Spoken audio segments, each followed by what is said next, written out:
I saw you post the other day. You was like, yo, when I hit that 100 million, I'm gonna put it on the gram. Yeah, I'm gonna post that. I gotta let people see how that look. Yeah. Like nobody never showed me how that looked when I was poor, so I ain't had dreams or aspirations of that. As I got on the music and shit like that, I used to think like $1 million just was like the world. Even $100 million, some people that ain't the world, but to where we come from, that's like extreme wealth from the levels that poverty we come from. Well, I like everything you're doing, man. I feel like you've really found your purpose. Yeah. You know, you let me hear a bunch of records just now. Like, how much does your new music reflect what you stand for right now? Yeah, it always been mixed up like that. I was talking to Hov one time. He just like, I heard on your last album, like it's not what you say, it's how you say certain things. Like, you know, you might hear Hov and them pop some shit and they rap. I forgot what he said, some shit that was like through a hands-free, some shit like that. I still don't know what that is. I don't know what hands-free is, but he said he was get you touched through a hands-free. Yeah. But, you know what I mean? It's the way he said it. The way I would have said it, yeah, I would put a check on your head. Like, there's just different ways, like how you deliver art and you deliver it people when you get to certain levels and you're growing and you're trying to reach the masses. So I think this year I got good advice. I'm 32, grown a little bit, so you know, it's kicking in. That comes with experience and education, though, right? Yeah, hell yeah. Getting education from one of the greatest rappers, well, the greatest rapper in my book. Mm-hmm. You're getting a class, getting information straight from him, as experiences that I went through at this age, so yeah.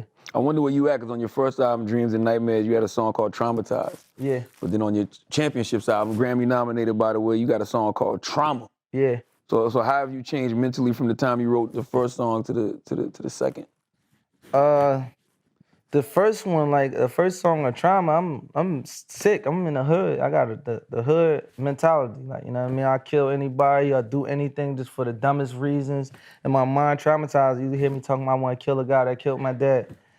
Me now, I don't know if I'd be able to see you and control my emotions. Somebody that killed my father, but me, I don't even think about shit like that no more. I think time heal everything.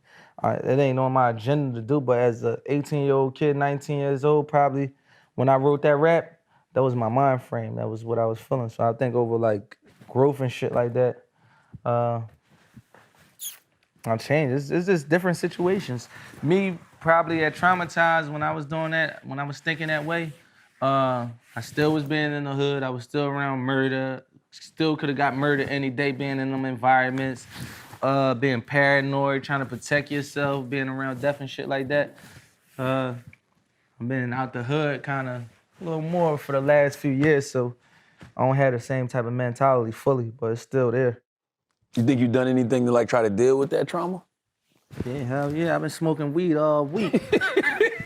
I'm smoking all day. I got 100 friends that been murdered and shit. When we lay down in the bed, we gotta smoke something, take a Benadryl, something. You start thinking about 10 of your homies that got killed last year. Mm-hmm. So it'd be like a little, yeah, I smoke. I used to take perks. Remember I was talking about on your show? Yeah. I used to take perks and shit like that, but all that came from like a balance of dealing with shit like that. We just got a kid out of jail. Well, not got him out of jail. The Philadelphia's public defender's office got him out of jail, and we supported it. And he went to jail for not having 1900. Basically, like, you got judges and shit that send kids to jail for for the child support. Yeah, but that's just one thing. You know, you get sent to jail for taking Percocets or for smoking weed.